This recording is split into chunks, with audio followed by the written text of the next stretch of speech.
The B word, the dreaded B word when it comes to finance, right? Budget. Budgeting. People hate this word. And I'm not gonna lie, I used to hate it too, because I'm like, budget? Isn't that for like people who are broke? I'm not broke. When I was young, you couldn't tell me nothing. Hey YouTube family, it's Claudia back with another video, and this time we're gonna talk about moolah baby money. So 2022, as we said, is gonna be our best year.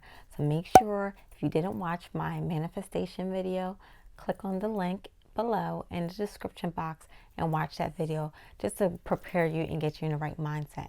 So this video, we're talking about money. Yes, the uncomfortable topic, and a topic that could cause relationships to go sour, but we all need it to survive, and we all need it to get the things that we want and need in life, right? So we must be right. We are all guilty of making that money mistake and going broke. Let's not be broke this year. So let's start with tip number one. Get your mind ready. Get your mindset. We have to respect money. It's kind of like the saying goes, respect is not given, it's earned. So when we want money to respect us, we have to respect the dollar, right? Every money is hard-earned money. And any money that's not hard-earned money, you don't want that money anyway. Dirty money never comes with anything good. But to each their own, I'm not here to judge. But I'm just going to tell you my point of view. So, and when you work for that money and you're working 8 hours, just have that mindset. Like, say if you want to buy something that costs about $50 at the store, and some people are like, your friends or family saying, it's just $50. Like, it's not that big a deal. Stop being cheap, skate, stop being so frugal. Just buy it. Just think about it. If you're working a $10 an hour job, it took you 5 hard hours, and especially if you're like in a laborsome job where you're doing construction or something that's really like taking a toll on your body. It took you 5 whole hours to make that $50. And that's not even including taxes, not what Uncle Sam has to get too. So think about that. Like, I think that's really helpful. Like, that's what changed my mindset, because in my 20s, in my teenagers to 20s, early 20s, I was very irresponsible with money, to be quite honest, because I started making pretty good money at a young age, because I always started in the healthcare field. I started as a volunteer and then worked my way up in the ladder as I went throughout school, and I was making pretty good money, especially like for my age. There was nobody in my age group where I hung out with, like regular folks that were making pretty good substantial money. Like, I was working with people who actually had families, like a whole family to support on the same. I mean, nothing. Like, I would go out with my friends all the time, every single weekend. There was always a club, a party, somebody's birthday. I'm going to hook them up with a nice gift, going to all the 5-star restaurants. And number 2, you have to have a plan for each dollar. You have to tell that dollar where exactly you want it to go. What am I talking about, right? That doesn't make sense. Okay. So I learned that from watching Dave Ramsey. Some of you guys probably be familiar with him. He developed a whole baby steps series, 7 baby steps on how to get out of debt and use like your cash as opposed. Even though I don't agree with his whole philosophy, I did take some bits and pieces out of his. He promotes having a plan for each dollar, because if you don't know where your money is going, before you know, before the end of the month or the end of the week or even 3 days, your money's all gone. And it could happen. I'm sure it happened to the best of us, right? So with that being said, it's knowing, like, if you're going to get paid on a Friday, and say, I'm just drawing out hypothetical numbers, say your paycheck $1,000, right? Say it's $2,000, and you're just thinking, okay, I got paid. I want to buy this. I want to buy that. I want to start doing some orders. Like, before you know it, you're not even calculating how much like you have. Before you can even yourself, you have to make sure that you have a plan for those dollars. The B word, the dreaded B word when it comes to finance, right? Budget. Budgeting. People hate this word. And I'm not gonna lie, I used to hate it too, because I'm like, budget? Isn't that for like people who are broke? I'm not broke. When I was young, you couldn't tell me nothing. Isn't budget just means you're broke and you have to like hold every single dollar? No, it does not. Budget is very, means you're being very conscientious and very smart. Okay, so if you don't like the word budget, it makes you feel some type of way, you could say planner. I'm going to be planning or using a planner for my money going forward. And simply, you could just buy something from like a dollar store, or if you want to be fancy, order something online.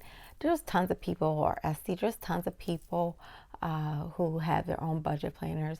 And I'm working on something now, so hopefully in the future, as one of my goals this year, to create a own budget tool where it could break down all your expenses and how you could do it, or planner tool, right? You have a certain amount that you're going to put in savings, a certain amount that you're going to be paying your rent, of course, or your shelter, mortgage, your insurances, like all your essential needs. And that's something I could do another video digging more deeply in that, of how to divide your paycheck and your income, all your sources of income, in terms of like a either 20, 30, 50 rule, or there's different types of rules that you could use. Categories such as transportation, groceries, so you don't overspend. Pay off debt. I know. I know. It's really hard. It's easier said than done. Because as you know, if unless you just don't watch the news, it's all over, and it's been for like decades. Student loan crisis is out of control, and that's usually one of the highest consumer debts in the nation, is student loans and then credit card debt in a hole.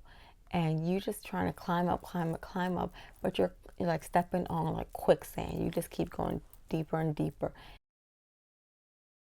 You can never really excel and really save as much money as you would like to when you're in debt, because when you get paid, that money's going towards debt, whether that's interest or some of the payments that you still have left over you owe somebody. And debt is anytime you owe anyone money. Even if you owe your poor little grandma money, or your neighbor down the street, or your best friend from grade school, it doesn't matter. That is when you owe someone money, point blank. And that's on you and your moral income, because if you choose to pay it back or not, to each their own, right? Overdraft fees.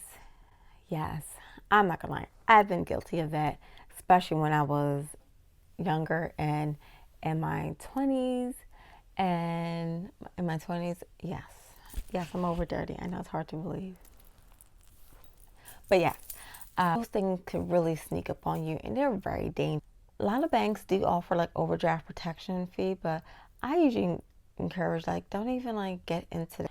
Like they'll charge you a fee and they'll let you overdraft, but that's like this is another way of putting yourself in debt. And then they keep adding like certain fees, whether some in the 20s or like $25, $28, 36. I'm sure like now it's probably even more, some overdraft fees. If you can't afford to purchase something, then just don't get it, right? But if it's an emergency, of course, that's a different situation. But just think about it. Like, take a look at the end of the month, or even at the end of 2 weeks, and actually look at your bank statement. Most people try to avoid that, but like, you really need to start looking at your bank statement. And you'd be surprised sometimes. You catch a lot of different things that shouldn't belong to our balances. To each their own. I've never been a huge advocate of credit cards. It took me really late in the game because I had a bad experience. Typical college kid, oh, give you a free t-shirt and free so-and-so, and sign up for a credit card. And then next thing you know, you already put yourself in debt before you even start your living, right?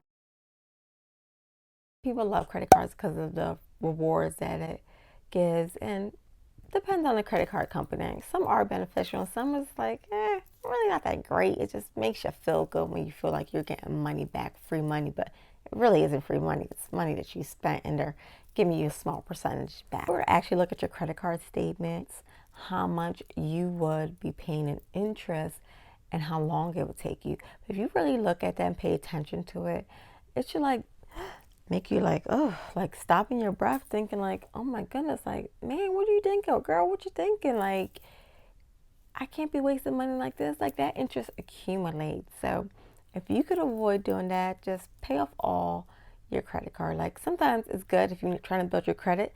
That's great. buy some little groceries, like $50 worth of groceries or some gas. Number 7, stop buying Starbucks. Yes, Starbucks. I know my coffee drinkers and lovers are like, what? That's not gonna happen. But I'm telling you, Starbucks, as good as it may taste and cool it may be to walk around in your little cup in the morning going to work or wherever going about your day, it adds up. Even if you're spending like $5, $6, just think about it how much money that 5 days a week.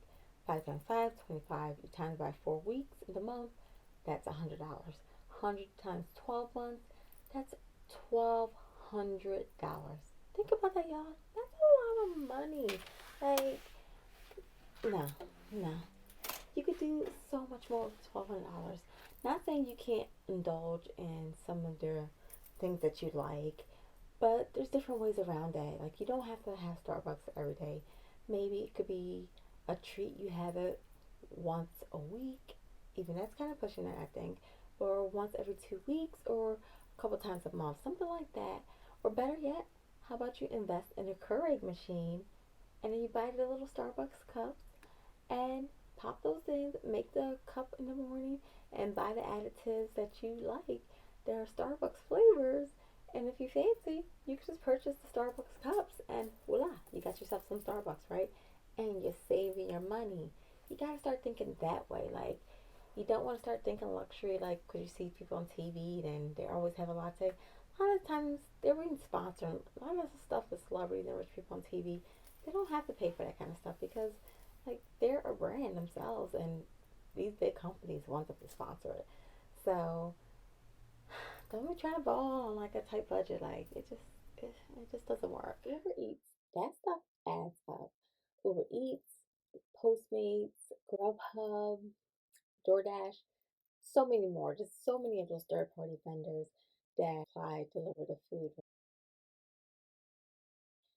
And if you think about it, if you're like ordering something that's like a game, Sunday, lazy day, just when you order something, you just want to order something simple, maybe some pizza and wings. You think about like the service fee, the delivery fee, the taxes, whatever bogus other fees, and the tip that you add those on, you're spending at least like $20, $25 or even more.